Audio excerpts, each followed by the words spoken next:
निर्भर करता है, एक दूसरे पर उसका जीवन टिका हुआ है। मनुष्य अगर केवल अपने अस्तित्व को बचाने के लिए शेष जीव जंतु के अस्तित्व के साथ खिलवाड़ करेगा तो ये खिलवाड़ एक दिन उसी के लिए भीषण संकट का कारक बनेगा। और इसलिए न केवल जीव जंतु को बल्कि संपूर्ण पर्यावरण की रक्षा करना ये प्रत्येक नागरिक का दायित्व होना चाहिए। और मैं धन्यवाद दूंगा वन विभाग को इस दिशा में जो किए गए विगत 5 वर्ष के दौरान किए गए प्रयास हैं। पहली बार हुआ है जब वन विभाग के द्वारा 5 वर्षों के दौरान 100 करोड़ वृक्षारोपण के एक बड़े अभियान को पूरा किया गया है। 1947 से लेकर के 2017 तक 70 वर्षों में केवल 2 प्राणी उद्यान उत्तर प्रदेश में बन पाए थे, लेकिन इस दौरान एक नया प्राणी उद्यान भी गोरखपुर में स्थापित हुआ। और मैं वहां देखता हूं कितनी भीड़ लगी रहती है। यानी कोरोना के दौरान भी, कोरोना कालखंड के दौरान भी, विगत 1.5 वर्ष का समय, 19-20 महीनों का समय मानवता के लिए बहुत भीषण संकट का रहा। लेकिन उस दौरान न केवल एक सामान्य नागरिक के लिए बल्कि प्राणी उद्यान के लिए भी एक संकट का दौर था। लेकिन जैसे ही वहां पर थोड़ी ढिलाई मिली, एक एक दिन में हजारों लोगों की वहां आवाजाही, लोगों का एक नया आकर्षण, आम नागरिक और खासतौर पर स्कूली बच्चों के मन में जो भाव इस दौरान मैंने वहां देखे हैं, न केवल मनोरंजन के लिए बल्कि उन सभी जीव जंतुओं के व्यवहार के बारे में जानने की एक नई उत्सुकता, उनके व्यवहार को बहुत नजदीक से पहचानने का एक नया प्रयास।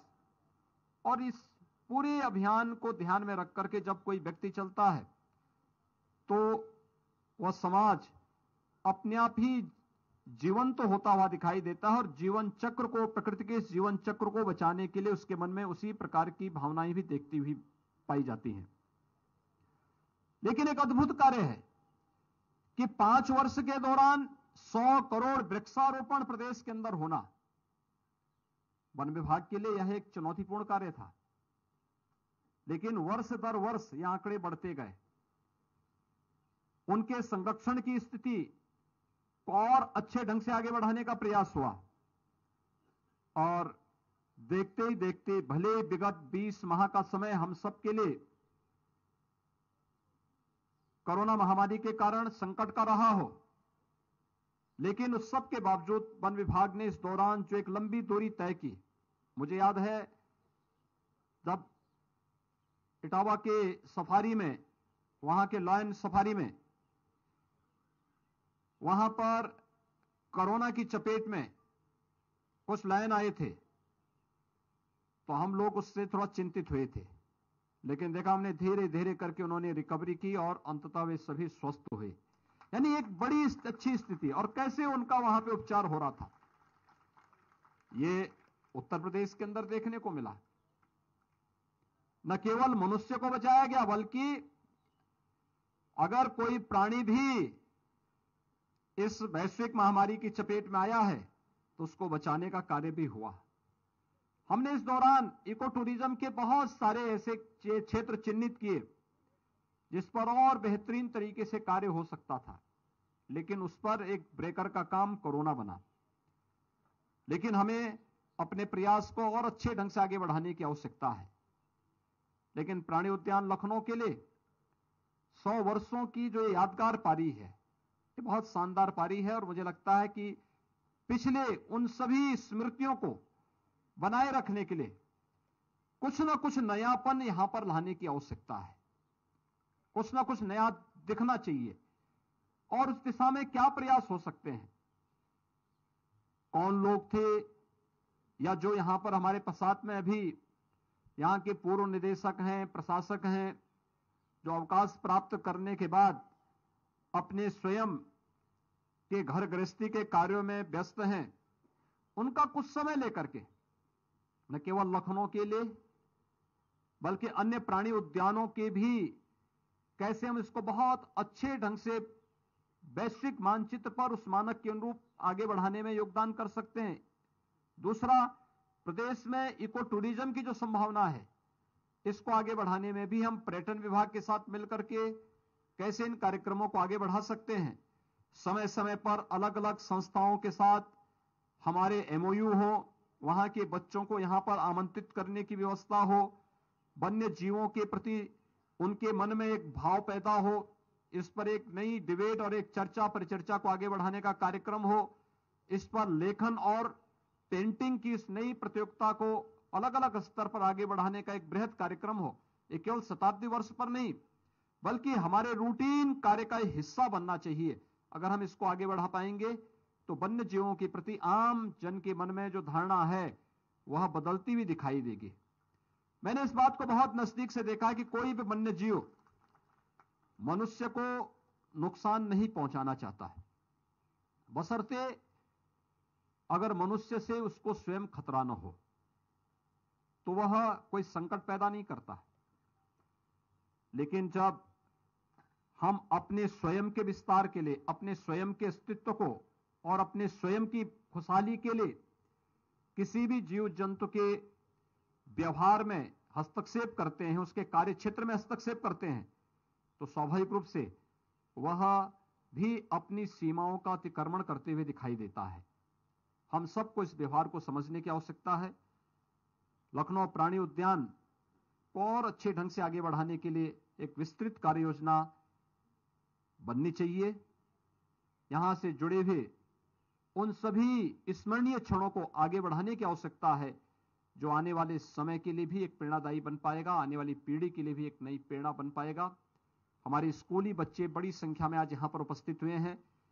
इन बच्चों के लिए भी विशेष विजिट के कार्यक्रम और उन पर समय समय पर अलग अलग प्राणी के बारे में जो आपके गाइड हैं, जो वहां पर रहने वाले आपके सामान्य जानकारी रखने वाले लोग, उनके अलावा कुछ अच्छे राष्ट्रीय और अंतर्राष्ट्रीय स्तर के भी कुछ अच्छे लोगों को बुला करके जो इनके व्यवहार के बारे में, उनकी प्रकृति के बारे में, उनके सामान्य दिशा किस रूप में होती है, इन सब के बारे में विस्तृत रूप से बता सकें, तो मुझे लगता है कि बच्चों का ज्ञानवर्धन भी होगा और मनोरंजन भी होगा।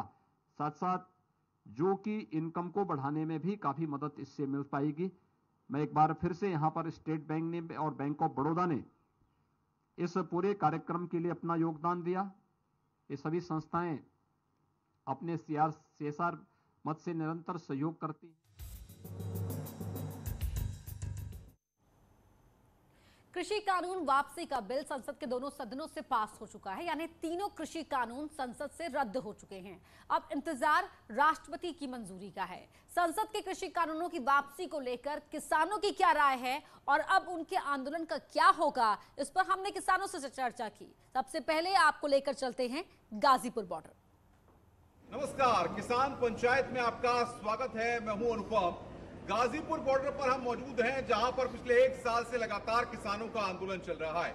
और ये ट्रैक्टर आप देख रहे हैं, ये ट्रैक्टर भी यहां पर 1 साल से ज्यादा वक्त से खड़ा हुआ है, जो खेत में होना चाहिए था, लेकिन किसानों के आंदोलन के चलते ये ट्रैक्टर भी यहां गाजीपुर बॉर्डर पर लाकर रखा गया है। और लोकसभा और राज्यसभा से कृषि कानून बिल जो है वो वापस हो गया। यहाँ पर ये तमाम किसान हमारे साथ मौजूद हैं। काफी दिन से प्रदर्शन कर रहे थे। किसान एकता जिंदाबाद। कानून वापसी के लिए लोकसभा और राज्यसभा दोनों जगह से बिल पास हो गया। अब राष्ट्रपति के पास क्या कहेंगे? तो ठीक है, वापस तो होना ही था।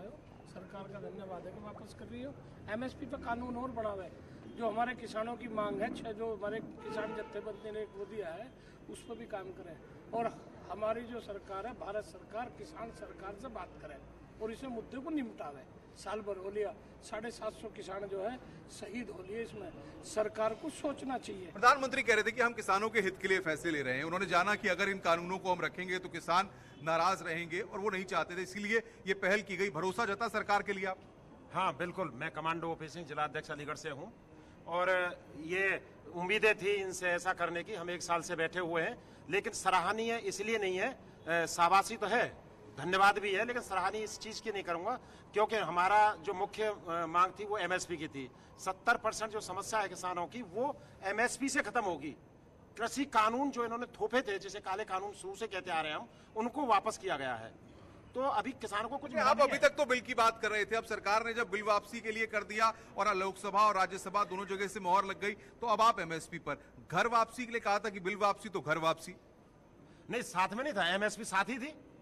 हमने तो जब 11 दौर की वार्ता हुई थी उस समय भी हमारे संयुक्त मोर्चा ने यह कहा था एमएसपी की गारंटी को पहले अमली जामा पहना दो, और कृषि कानूनों को आपने 2 साल के लिए पेंडिंग कर ही दिया है तो पहले उस पर बात कर लिया जाए। तो इन्होंने ये बोला था नहीं, एमएसपी की बात बाद में होगी, पहले कृषि कानून की बात होगी। तो ये किसान कहाँ गलत है इस जगह पे, आप बताइए। क्या लग रहा है आपको आज जिस तरीके से हम देखते हैं कि किसान जो है खेतों को छोड़ करके यहाँ पर आप पिछले कई महीनों से बैठे हुए हैं, लोकसभा और राज्यसभा दोनों जगह से कृषि कानून बिल की वापसी हो गई, खुशी है? नहीं, जब तक एमएसपी नहीं, जब तक आंदोलन में ही एमएसपी का ही तो मुद्दा है सबसे बड़ा। वो तो हमारा जमीनों का मसला था, वो तो हमारे पर जबरदस्ती थोप रखा था, वो तो हमारा था ही, उसका क्या था।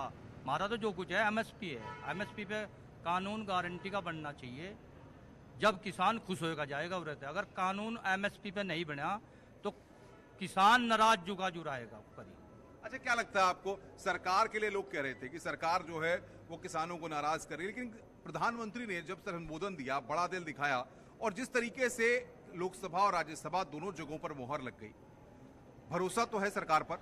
देखिए, माननीय प्रधानमंत्री जी ने जो फैसला लिया है, वो 1 साल तक किसान यहाँ बैठे हुए थे। ये फैसला जो है अपने स्वार्थ में लिया है, राजनीतिक स्वार्थ में लिया है। अगर ये फैसला लेना होता तो जब किसान यहाँ आया था 1 महीने के अंदर ले लेते तो हमारे 700 किसान की शहादत नहीं होती। और उन्होंने, अगर उनको किसानों की हमदर्दी होती तो किसानों की शहादत पर कुछ बोले होते, जो कि अभी तक नहीं बोले हैं।